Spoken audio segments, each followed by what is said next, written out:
Bonjour ou bonsoir, j'espère que vous allez bien. Alors, c'est la première fois que je me mets en avant sur YouTube et je pense que la tradition, en étant sur ce réseau social, c'est de commencer par la phrase fétiche. Bonjour et bienvenue sur ma chaîne YouTube.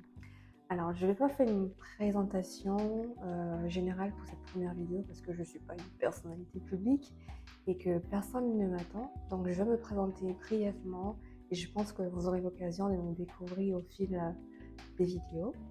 Donc, moi, c'est Jolène. J'ai 30 ans cette année, en décembre. Et je suis gabonaise et j'ai grandi en Côte d'Ivoire. Donc, j'ai une double culture. Et donc, parfois, si mon accent il switch entre l'accent gabonais ou l'accent ivoirien, c'est tout à fait normal. Là, je pense que pour l'instant, c'est tout ce que j'ai envie de vous dire sur moi. Et aujourd'hui, je me lance sur YouTube parce que j'ai envie de laisser un héritage médiatique, c'est-à-dire si demain un jour je quitte ce monde, j'ai envie de me dire, voilà, j'ai proposé du contenu éducatif sur ma chaîne YouTube. Et je pense que ce qui m'a motivée aussi, c'est une YouTubeuse nigériane. Et aussi, je me rappelle d'une époque, j'avais fait des vlogs et j'ai fait 4 mois avec. Ne me jugez pas parce que la coiffure était toujours en bon état. Donc j'ai fait 4 mois. J'avais du mal à détacher. Vraiment, j'avais du mal à détacher. Et vous savez, sur YouTube, on trouve de tout. Donc j'ai demandé à YouTube, aidez-moi à détacher mes cheveux. Aidez-moi à détacher mes faux locks. Donc je suis tombée sur une vidéo d'une YouTubeuse et tout qui m'a grave aidée. Et il y a un commentaire que j'ai vu. Et c'était exactement le commentaire que je m'apprêtais à écrire. Cette femme a sauvé ma vie, a sauvé mes cheveux. Donc c'est un peu ce que j'espère aussi faire sur cette chaîne, c'est de pouvoir vous aider aussi, peut-être pas de la même manière, mais vraiment pouvoir vous aider par rapport aux expériences de vie que j'ai vécues également. Et aussi passer du bon temps parce que moi je suis vraiment chill, je suis vraiment chill girl. Vraiment je peux faire la concurrence avec, comment il s'appelle, Gandhi ou Bouddha. Vraiment je suis vraiment très chill et je me calme et tout. Et on va passer du bon temps, comme on dit, vous êtes dans une bonne safe place. Donc voilà ce que j'avais envie de vous dire par rapport un peu à moi et pourquoi je me lance aujourd'hui sur YouTube. Donc là, on va passer au vif du sujet. Donc laissons tomber les Vision Boys. Je suis tombée dans la frénésie des Vision Boys en 2021. Et déjà par rapport à ça, j'ai envie de vous dire que ne vous mettez aucune pression. Vous n'êtes pas obligé de faire ça en début d'année, voilà, pour vous motiver et tout. Moi, la première fois que j'ai fait ma Vision Board, c'était en mai 2021, donc la moitié de l'année. Donc, par rapport à ça, ne vous mettez aucune pression. Et pourquoi j'ai commencé à faire une vision board? Parce que à l'époque, j'avais un peu du mal à identifier mes objectifs, mes priorités.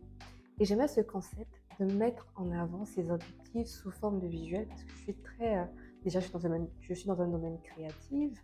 Je suis consultante indépendante en communication digitale et gestion de projet. Et donc, j'avais besoin d'identifier mes objectifs.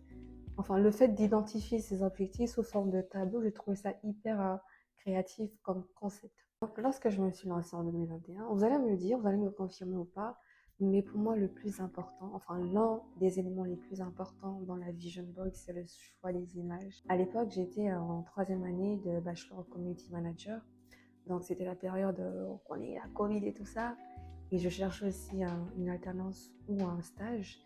Et j'étais tombée sur la vidéo d'une maman et d'un fils qui attendait les résultats de son fils. Et lorsque son enfant a validé son diplôme, la réaction de la maman m'a tellement émue que j'ai fait la capture d'écran en me disant c'est exactement l'émotion que je veux ressentir à la fin de mon année parce que les gens ne s'imaginent pas, je pense qu'on a tous été des étudiants, mais la période la plus compliquée de ma vie professionnelle, c'est la période de la Covid, parce qu'il fallait rechercher un stage, je devais aussi payer mes études, donc c'était hyper stressant et tout.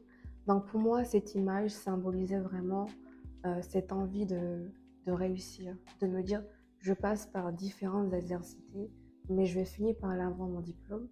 Et j'ai eu mon bachelor en community manager. Et j'étais hyper contente, mais j'étais vraiment fière de moi, de tout le parcours que j'ai vécu pour arriver à cette fin. Et donc en 2021, franchement, j'étais trop ambitieuse, trop gourmande. J'avais 20 objectifs, finalement, j'en ai même pas fait la moitié. Ensuite, en 2022, j'en ai eu 10 et en 2023, j'en ai eu 5. Donc, à chaque fois, je diminuais mes objectifs. Et je ne sais pas qu'est-ce qui s'est passé. Enfin, je pense que si quand même. En 2024, j'ai décidé d'arrêter de faire les vision boards. Pourquoi? Parce que j'avais l'impression que la vision board contrôlait beaucoup trop ma vie en fait. J'avais l'impression d'être contrôlée, c'est-à-dire, par exemple, je pouvais tomber sur une situation, mais comme cette situation ne figurait pas dans les objectifs que je me suis fixés, ben je n'allais pas emprunter cette voie. Et pourtant, je ne sais pas, peut-être que cette voie m'aurait, je sais pas, m'aurait aidé ou m'aurait fait grandir, mais non, je refusais catégoriquement d'aller vers cette route. Donc, j'ai décidé d'arrêter de faire des vision boards et j'ai commencé à faire une déclaration.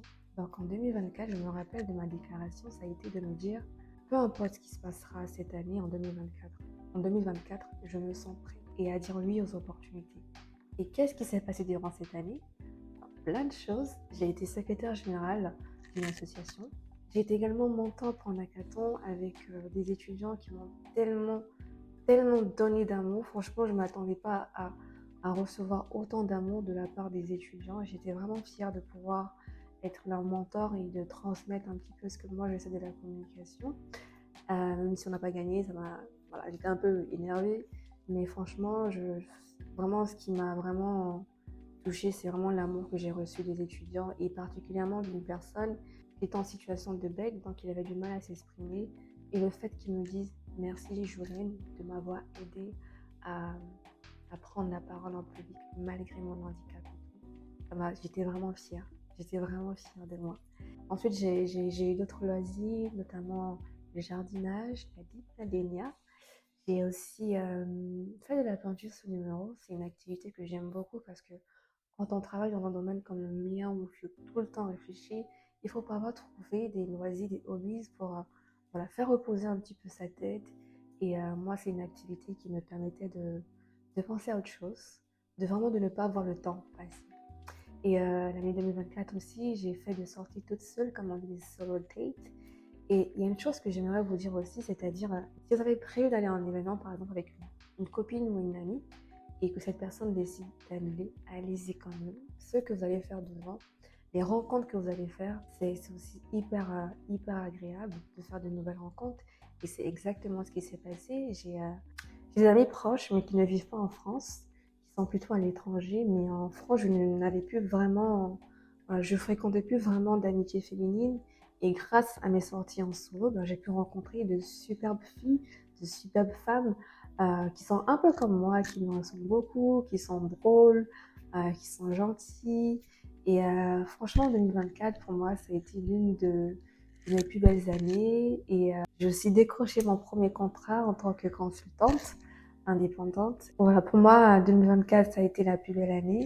Et en fait, je vous ai un peu menti avec le titre Laissez tomber le Vision Board. Je pense qu'aujourd'hui, je n'ai plus besoin de Vision Board parce qu'aujourd'hui, je suis beaucoup plus dans l'action. C'est une phrase que j'avais vue sur Pinterest. On barre la Vision Board, on est plus dans l'action. Donc aujourd'hui, je suis beaucoup plus dans l'action que dans la visualisation. Mais en vrai, je pense que la Vision Board, c'est un élément, c'est un outil qui est très bien, surtout si vous avez du mal à identifier vos objectifs. Et ce que j'ai envie vraiment que vous reteniez de cette vidéo par rapport à la Vision Board, parce que pour moi, le plus important, c'est vraiment vos objectifs. Pour moi, dire je veux glow up, ça veut absolument rien dire. Et d'ailleurs, il y a une phrase, enfin une philosophie même de vie qui m'accompagne et me guide dans ma vie, dans mes choix de vie, c'est les valeurs éternelles. On va prendre l'exemple de l'anglais et du permis.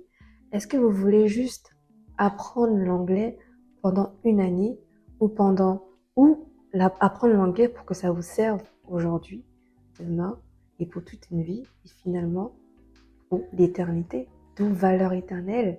Est-ce que vous voulez avoir votre permis juste pour l'année? Non, votre permis, il va vous aider aujourd'hui, demain, après-demain, pour l'éternité. D'où le nom valeur éternelle.